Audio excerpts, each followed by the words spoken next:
Vamos abrir na sequência do nosso projeto de pregar no livro de Atos. Hoje vamos ficar com a porção do capítulo 4, do verso 32 ao 37. Atos, capítulo 4, versos 32 a 37. A palavra de Deus diz assim: da multidão dos que creram, era um o coração e a alma. Ninguém considerava exclusivamente sua nenhuma das coisas que possuía. Tudo, porém, lhes era comum. Com grande poder, os apóstolos davam testemunho da ressurreição do Senhor Jesus, e em todos eles havia abundante graça, pois nenhum necessitado havia entre eles, porquanto os que possuíam terras ou casas, vendendo-as, traziam os valores correspondentes e depositavam aos pés dos apóstolos. Então se distribuía a qualquer um à medida que alguém tinha necessidade.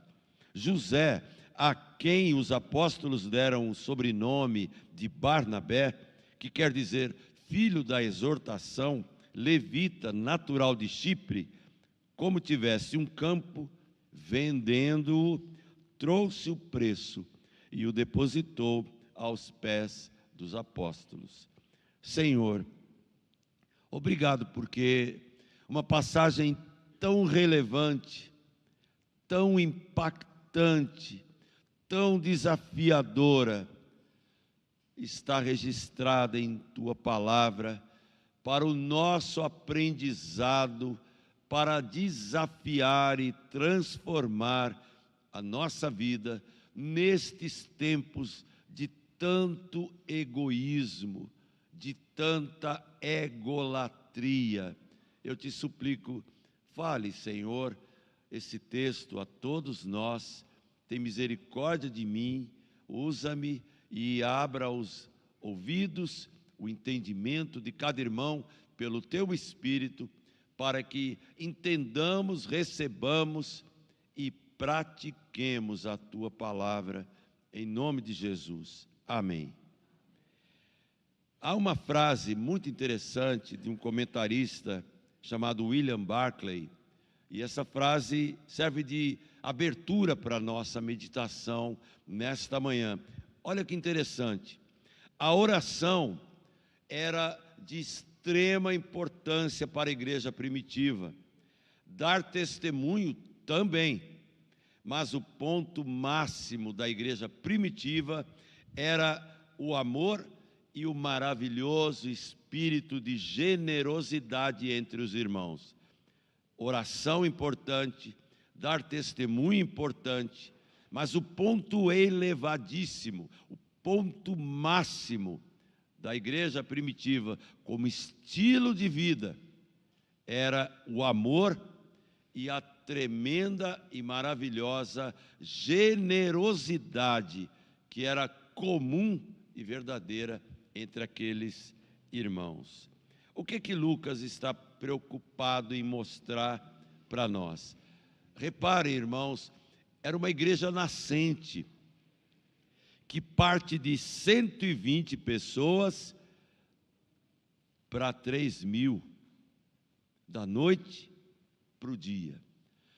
Nesse impacto de crescimento tão expressivo, problemas surgem, dificuldades surgem, pessoas carentes surgem. Opressão do Estado romano era comum, o espólio era comum. As pessoas que eram escravizadas, martirizadas, imediatamente as famílias ficavam totalmente desamparadas, os bens o Estado romano tomava para eles. Então, muitas necessidades, não só em Jerusalém e ao redor, mas em todo canto onde a igreja já tinha chegado. eu creio que nós precisamos entender a proposta de Lucas, que era mostrar que a igreja agora era um corpo expressivo, com um número grande de pessoas de diferentes etnias, de diferentes culturas, mas unidas por um mesmo sentimento, pelo amor a Jesus e pelo Espírito Santo, que tornava aquele grupo diverso num único corpo, onde a plenitude do Espírito faria a diferença. Olha, eu tenho certeza que qualquer pessoa movida pelo Espírito Santo pode fazer o que a igreja primitiva fez. Qualquer pessoa, qualquer comunidade. Para quem não acompanhou a EBF, nós tivemos expressões muito nítidas, muito voluntárias, muito generosas, muito carinhosas. E eu quero fazer um paralelo com o tema da mensagem e com aquilo que eu vi e que ilustra bem o tema da mensagem. Eu quero tirar desse texto o tema gente boa, vida em comum, verdadeira. Mas pelo menos eu quero que você guarde na sua memória o que Lucas propôs nesse trecho. Gente boa, como vive, como reage, como toma atitudes diante de circunstâncias que ameaçam o bem-estar, que ameaçam a continuidade da vida. Durante 4 dias, irmãos, nós vimos gente boa aqui. E foi um impacto interessante, porque para cuidar de 100 crianças que vieram quarta, quinta, sexta e sábado, em média tínhamos 30 voluntários aqui, que se dividiram entre portaria, entre ficha de inscrição, entre teatro, música, entre cozinha, assistência à criança que vai para lá e que vai para cá. Irmãos, e tudo feito com espontânea alegria, a não ser que todo mundo que veio aqui estava só fazendo cara de paisagem. Mas eu não acredito nisso. Eu acredito que cada pessoa que durante 4 dias se doou, estava dizendo para a comunidade: aqui está um pequeno grupo que revela o que a igreja primitiva viveu de maneira plena do Espírito. Gente boa, gente marcada por generosidade, que não estava ganhando nada, financeiramente falando, mas estava ganhando a recompensa de uma criança sorrindo, de uma criança aprendendo, de uma criança chegando para um pastor que às vezes estava sentado ali, vinha para cá orar, ou corria aqui ou acolá, e via todo mundo se envolvendo, e algumas crianças chegavam e falavam: pastor, a minha avó está doente, está com dengue, o senhor poderia fazer uma oração por ela? Pastor, eu não tenho Bíblia, na minha casa ninguém tem Bíblia, o senhor poderia dar uma Bíblia para mim? Isso comigo. Imagina as pessoas que durante todos os dias estavam aqui se envolvendo. Tudo gente boa. Sabe, irmãos, essa tem que ser a nossa marca. Todo crente tem que ser gente boa. Repara que o texto que Lucas começou, lá no capítulo 2, ele diz que aquela igreja, do jeito que vivia, é bom vocês recordarem isso. Aquela igreja, do jeito que vivia, ela contava com a simpatia de todo o povo. Irmãos, vocês acham que é uma tarefa fácil você estar nessa coordenação? Ou o irmão grande, forte, com uma touca, num frio congelante, cortando, trincando a orelha, lá em pé, lá fora, esperando criança entrar, e de repente, pais no trânsito aqui da frente, e mães parando o carro do outro lado da rua: o senhor pode pegar meu filho e levar para lá, para a igreja? Quem é que confia uma criança para atravessar a rua com um cara de quase 2 metros de altura? Será que ele vai levar lá para a igreja? E eles entregavam. Que hora que acaba? 5h30 eu venho buscar. Irmãos, foi um privilégio ver crianças aceitando Cristo, ver crianças, e não é para duvidar, porque dos tais é o reino dos céus. O fruto virá. Talvez aqui muitos foram fruto de uma escola bíblica de férias. Talvez aqui muitos irmãos já levaram os seus filhos e trouxeram com eles os amiguinhos de casa. A criança não vai dar em nada. Pura ilusão. A igreja primitiva viveu daquele jeito e hoje nós olhamos para um texto tão maravilhoso quanto esse.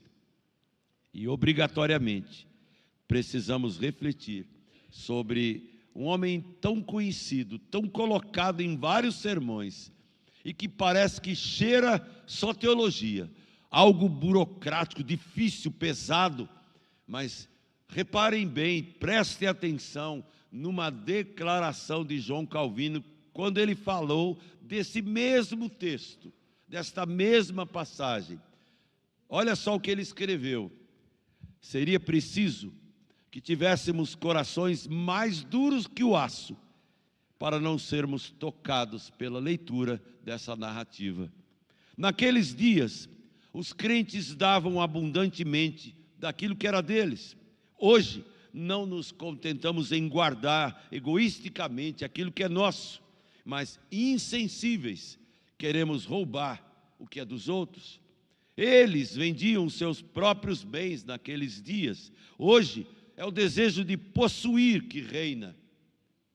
Naquele tempo, o amor fez com que a propriedade de cada homem se tornasse propriedade comum para os necessitados. Hoje, a desumanidade de muitos é tão grande que de má vontade concedem que o pobre more nesta terra, desfrute desta água, deste ar e do céu, que juntamente é deles também. Ninguém pense que isso aqui é comunismo, socialismo barato, não. Isso aqui é algo que não é decreto de Senado, não é legislação de político. Isso aqui que nós estamos lendo e queremos pregar é reflexo do impacto do Espírito Santo, que transformando pessoas, mostram que é possível sermos gente boa. Gente boa que tem tudo em comum e que vive uma vida comum, verdadeira. Mateus 7, capítulo 12, Jesus propõe aquilo que ficou conhecido como a regra de ouro. E sintetizando ou transformando aquele versículo em palavras muito mais comuns, mais próximas do nosso vocabulário, Jesus quis dizer o seguinte: do mesmo jeito que você quer ser tratado pelas pessoas, procure tratá-las. Do mesmo jeito que você quer que as pessoas tratem você, procure você tratá-las desse mesmo jeito.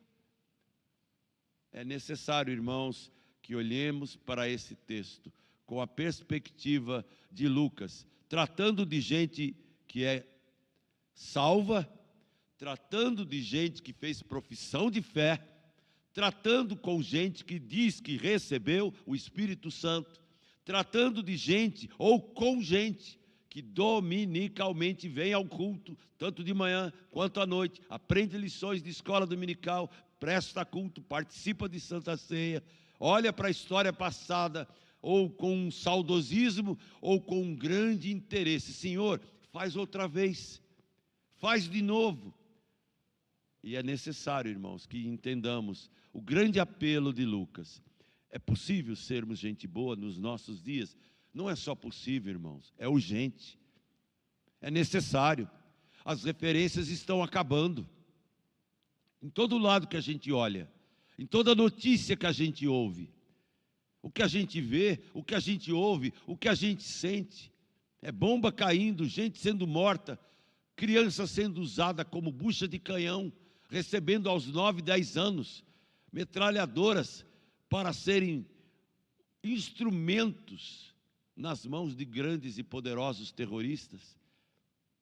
Fome, sede, Tudo isso é profecia bíblica para que a gente cruze os braços e diga: Senhor, é o fim, é assim mesmo, é assim mesmo. Enquanto a gente mergulha na nossa cama quentinha, enquanto a gente come uma sopinha agradável, enquanto a gente sabe que vai sair daqui pela graça de Deus e vai falar assim: eu vou comer aonde? Eu vou comer o quê?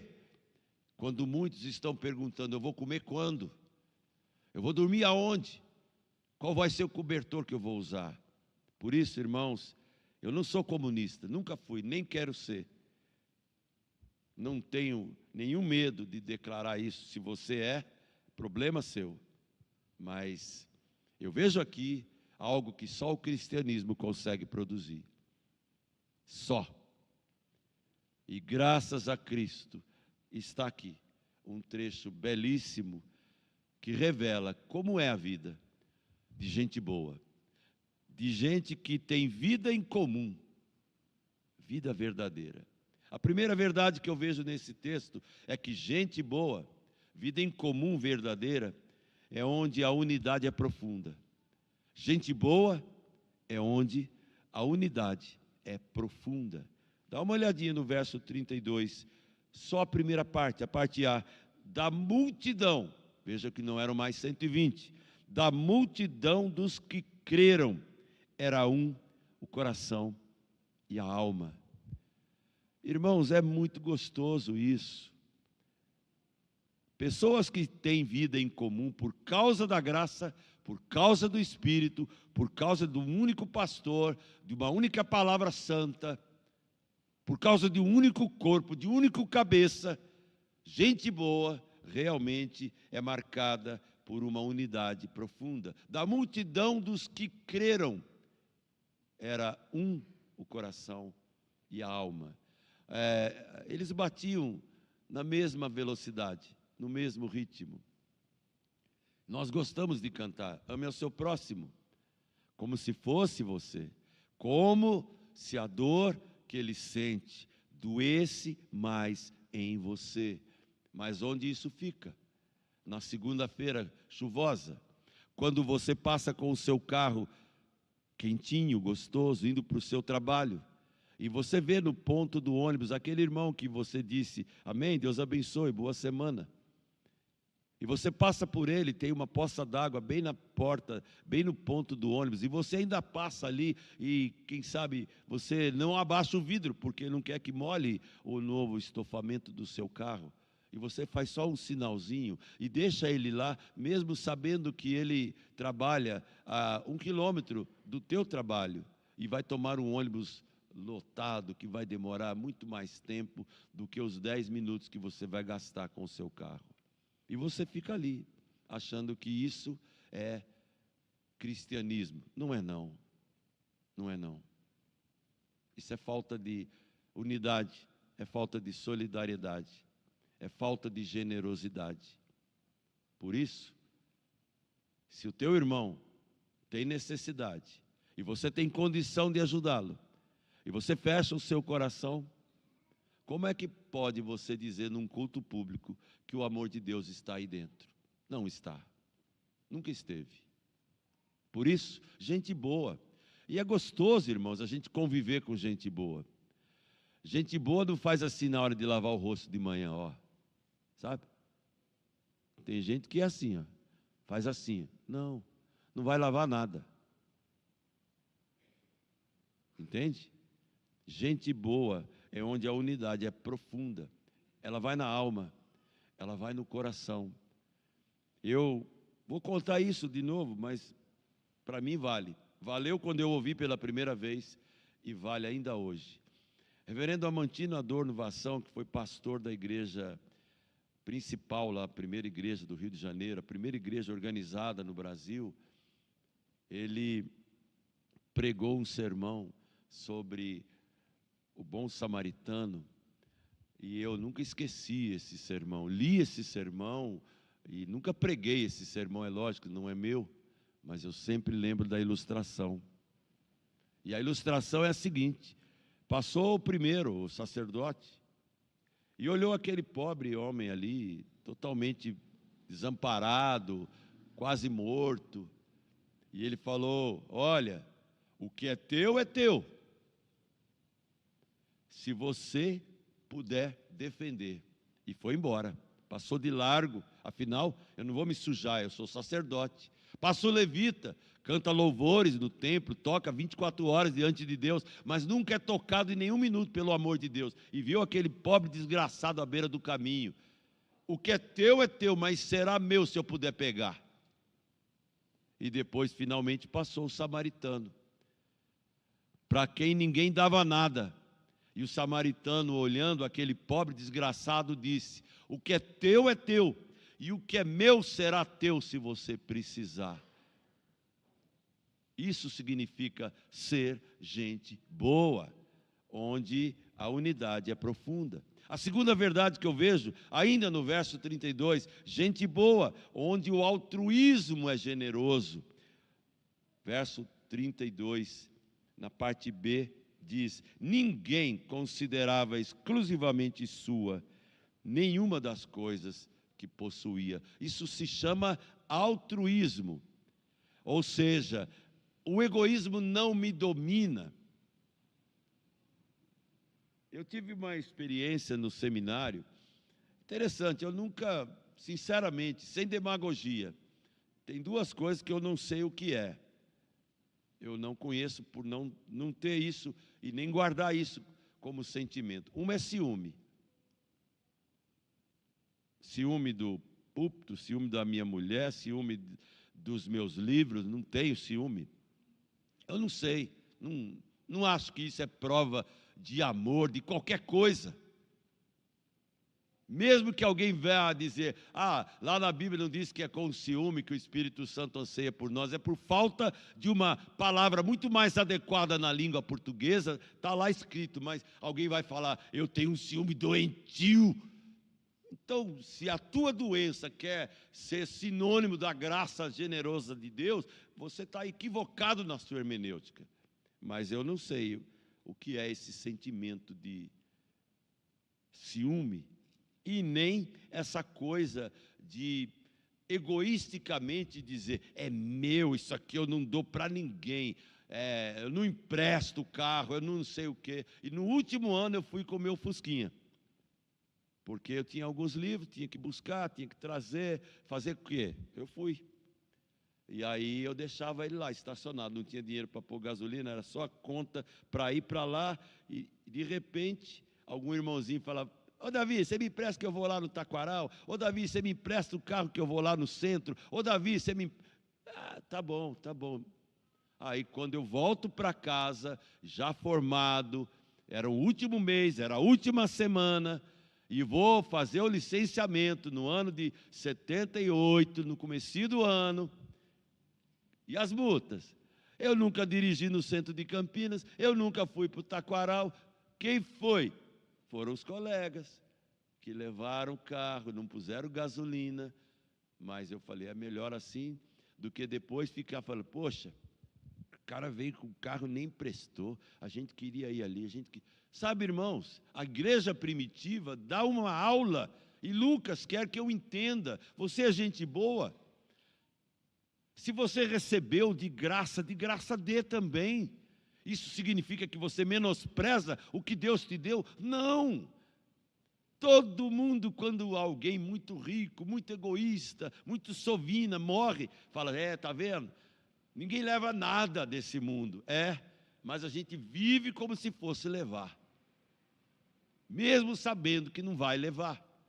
A igreja primitiva era marcada por essa virtude de ser gente boa. E gente boa é onde o altruísmo é generoso. E o texto declara isso: ninguém considerava exclusivamente sua nenhuma das coisas que possuía. Está lá na Escritura: é minha casa. Está lá no Renavan, no documento: é meu carro. Empresta. Se alguém precisar, seja generoso, empresta. Isso significa que você é altruísta. E o altruísta, ele é generoso de verdade. A outra virtude que eu vejo de gente boa, conforme o relato de Lucas, gente boa que tem vida em comum verdadeira, é que além de unidade profunda, de altruísmo generoso, Gente boa é onde a koinonia é prática. Finzinho do verso 32. Tudo, porém, lhes era comum. Que coisa bonita, irmãos. Qual é o pedacinho dessa igreja que é seu? Significa que você pode pegar aquele piano lá e sentar nele ali e fazer o que quiser? Não, é um piano, é da igreja. A Loide pode dizer que tem ciúme, mas se você sabe, pelo menos tocar alguma coisinha, chega nela, eu posso... Se ela falar, não, é meu, aí você me avisa. Esse púlpito aqui é de quem? Eu creio que tem um dono nele aqui. Não sou eu, nem o Márcio, nem o Ricardo. É o Senhor da palavra. Agora, tem muita coisa na igreja e nas igrejas, muitos departamentos que alguém pode falar, olha, não mexe, porque se mexer a pessoa vai ficar pé da vida. Irmãos, o que é nosso aqui? O texto deixa claro, a koinonia tem que ser prática. E o versículo 32 mostra, tudo era comum para eles. Tudo era comum. Isso é koinonia prática. E é maravilhoso a gente ser assim. Ser responsável por um departamento é excelente, é coisa de crente. Mas ser o dominador de tudo e achar que aquilo é seu, é errado. É só você ler o que João escreveu sobre duas pessoas, Demétrio e Diótrefes. Ele fala, Diótrefes gosta de exercer primazia, impede que as pessoas se aproximem, que se cheguem, mas Demétrio, todo mundo dá bom testemunho dele, até a verdade. Por isso, irmãos, vida em comum verdadeira é o lugar onde gente boa convive, e onde gente boa convive, a koinonia é prática. Outra verdade está no verso 33, no comecinho, onde o testemunho é poderoso, gente boa, que tem vida em comum verdadeira, é onde o testemunho é poderoso. Olha só o que está escrito ali, com grande poder os apóstolos davam testemunho da ressurreição do Senhor Jesus. Gente boa, que tem vida em comum verdadeira, é onde o testemunho de todo mundo é poderoso. É um testemunho que impacta as vidas.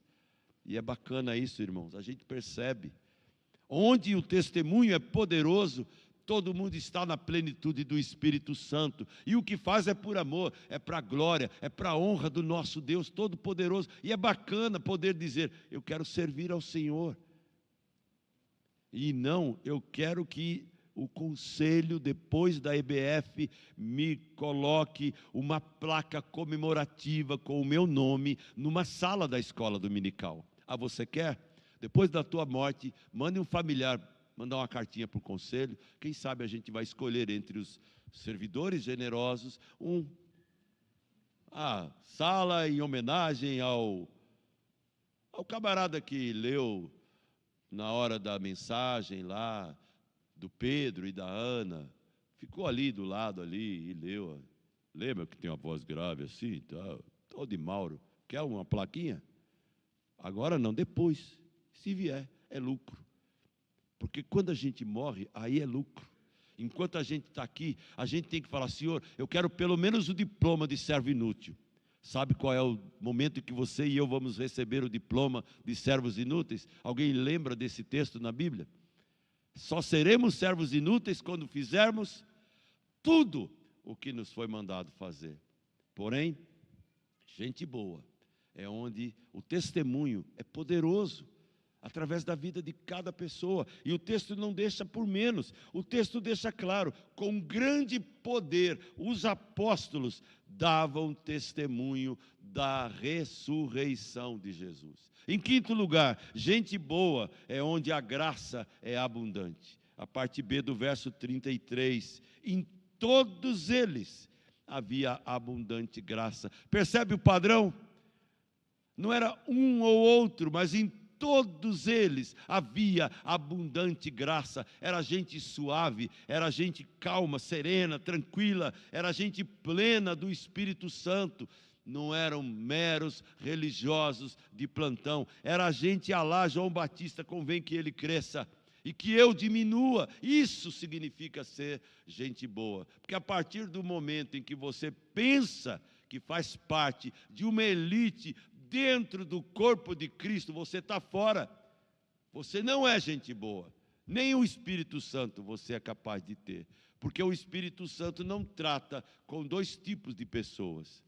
Ele trata com filhos, a quem ele capacita, a quem ele dá da sua plenitude. Mas os que se acham melhores, levam sempre o toque de Jesus, repreendendo aquele que pensa no teu reino. Quando o Senhor voltar, eu quero ficar do teu lado direito e o meu mano do lado esquerdo. Até a mamãe dos bonitinhos caíram na conversa e chegou para Jesus pedindo a mesma coisa. E ele olha e fala: vocês não sabem o que pedem. Vocês não sabem o que estão pedindo. Podem vocês, por acaso, sofrer o que eu vou sofrer? Suportar o que eu vou suportar? Gente boa é onde a graça é abundante. E onde a graça é abundante, tudo flui. O amor flui, o trabalho flui, o serviço flui, a disposição de ajudar flui. E ninguém fica: não vou, não é da minha praia. Gente boa é onde o suprimento é transbordante. Verso 34. Nenhum necessitado havia entre eles, porquanto os que possuíam terras, casas, vendendo-as traziam os valores correspondentes. Numa época difícil, irmãos, numa época de intimidação diplomática, totalitária, o espólio era coisa comum. Hebreus 10 vai falar isso. Eles ficavam até alegres quando havia o espólio. Mas aí houve um momento em que houve essa oportunidade de vender, deixar tudo com os apóstolos até o temporal passar. Mas sempre tem brasileiro espertinho no meio. Isso é uma mensagem para depois, quando a gente for abordar aquela dupla dinâmica, Ananias e Safira. Sempre tem brasileiro espertinho achando um jeito de ganhar, de usar a lei de Gerson, de levar vantagem em tudo. Não é isso? Mas quando há gente boa, o suprimento é transbordante. Nenhum necessitado havia entre eles. Irmãos, a junta diaconal não é só figura decorativa numa igreja. Será que há gente necessitada em nossa igreja? Há. Ou que já é membro antigo, ou que já está chegando agora, em áreas totalmente diversas. Eu não estou me referindo só à questão de finanças, mas as questões íntimas, pessoais, as questões do estado de espírito, da depressão, da tristeza, da dificuldade de relacionamento, de filhos, seja lá o que for. Os autônomos, os autossuficientes não se encaixam no reino, onde o doador de tudo é Cristo, até a vida Ele deu. E a Bíblia diz em Romanos 8, aquele que não poupou a seu próprio filho, antes por todos nós o entregou, porventura não nos dará com ele graciosamente todas as demais coisas. É por isso que Lucas atesta que onde havia gente boa, curtindo vida em comum verdadeira, o suprimento era transbordante. Nenhum necessitado havia entre eles, porque quem tinha colhido muito, não teve sobra, não jogou fora. E quem colheu pouco, não teve falta. Maravilhoso testemunho de uma igreja que é padrão até os dias de hoje. Gente boa, duas últimas ideias. Verso 35. Gente boa, onde a abnegação é triunfante. Olha só o verso 35. Eles abnegadamente depositavam aos pés dos apóstolos e tudo se distribuía a qualquer um à medida que alguém tinha necessidade. Como é o estado do Rio Grande do Sul agora, nesses últimos 2 meses? É vida em comum verdadeira ou caos? Ou caos. Aqui não temos problema. Mas quando vier uma avalanche, quando vier um transbordar do rio, e atingir pessoas que moram nas margens, e levantar toda aquela lama, toda aquela podridão, aí o que vamos fazer? Alguém vai falar, eu moro na Vila Gerte. Coitada da Loide. Desculpa usar seu nome novamente, mas mora ali pertinho, pode ser que o rio transborde. Não estou profetizando desgraça, não. Eu moro na Santa Maria, estou longe disso. Irmãos, e o avião? E o raio? Irmãos, eu não sei onde tem lugar seguro aqui, a não ser na mão de Deus. Por isso, vida em comum verdadeira, gente boa, é onde a abnegação triunfa. E aqui a gente vê, tudo que era vendido era colocado aos pés dos administradores capazes, competentes. Por quê? Porque à medida que alguém for tendo necessidade, aquilo era levado. Hoje não tem nenhum gaúcho nos arredores de Canoas, nos arredores de Porto Alegre, nos arredores de muitas cidades, quase 80% afetadas. É barro, é lama, tudo. Ninguém tem casa, ninguém tem patrimônio, ninguém tem documento, ninguém tem mais nada. Se não houver generosidade agora, se não houver altruísmo agora, se houver especulação, mera especulação imobiliária, seja o que for, é desgraça, é o caos. É nessa hora que a gente percebe quem é quem. É nessa hora. E finalmente, vida em comum, verdadeira. Gente boa é onde o exemplo é cativante. Verso 36 e 37. Se tem uma pessoa admirável no Novo Testamento, se tem uma pessoa em tudo exemplar, essa pessoa é Barnabé. Era seu nome Barnabé, natural de Chipre. Homem bom e piedoso, cheio de fervor e fé. Homem da consolação, gente tão boa que o seu exemplo foi cativante. Olha o que aconteceu. José, a quem os apóstolos deram o sobrenome de Barnabé, que quer dizer filho da exortação. Aquele tipo de gente que anda do lado de, que vai ao lado de. Ele era levita, natural de Chipre. E ele tinha um campo, e ele vendeu, ele trouxe o valor e depositou aos pés dos apóstolos. Era o camarada que, quando o próprio apóstolo Paulo, em sua exigência padrão, disse, João Marcos não vai mais comigo, deu mancada na primeira vez, não vai mais a segunda. Barnabé recolhe o garoto, e mais tarde Paulo fala, eu quero ele de novo, eu quero que ele volte. Era um homem generoso, gentil, gente boa.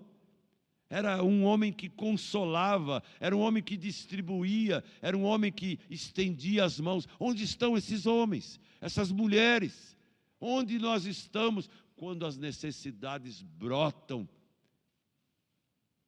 Por isso eu quero deixar claro, irmãos, algumas perguntas no final dessa meditação. Nós precisamos resgatar esses valores, sim. O mundo carece de cristãos exemplares, cativantes, pela própria generosidade, que não deve ser apenas um momento, e sim um estilo de vida. Perguntas para você refletir. Primeira, como fazer diferença para que o mundo acredite que eu sou diferente? Como? Como fazer diferença onde quer que você viva? Onde quer que você trabalhe, onde quer que você atue, como fazer diferença para que as pessoas creiam que você e eu somos diferentes? Pergunta 2, como demonstrar amor aos nossos irmãos em situação de risco? Como fazer isso? Como ir na contramão de uma sociedade consumista e acumuladora? Como? Pergunta final, como expressar a fé cristã em meio de tanta desigualdade e injustiça? Assistir uma reportagem de uma coisa ruim feita por algum governante ou de uma coisa boa que deixou de ser feita, Assistir isso e demonstrar indignação diante da tela é fácil. Mas agir, tomar uma atitude e dizer, por ser cristão, por ter no meu coração a mensagem do Evangelho de Lucas, de Atos, por ter o desafio do Espírito Santo, da igreja da Macedônia, que quando viu a pobreza, a miséria na Judéia, chegou a dizer, Paulo, a gente suplica, a gente quer ajudar, a gente é pobre, a gente não tem nada, mas a gente quer ajudar. Enquanto a passiva e riquíssima igreja de Corinto nada fazia, os pobres da Macedônia suplicavam, Paulo, deixa a gente ajudar. Por isso eu faço esse apelo, irmãos. Olhem do lado e se perguntem, onde tem gente que precisa saber que eu sou gente boa, que eu posso fazer diferença na vida dela. O Senhor tenha misericórdia de todos nós e que realmente sejamos esse tipo de cristão hoje, nos nossos dias, em nome de Jesus. Amém.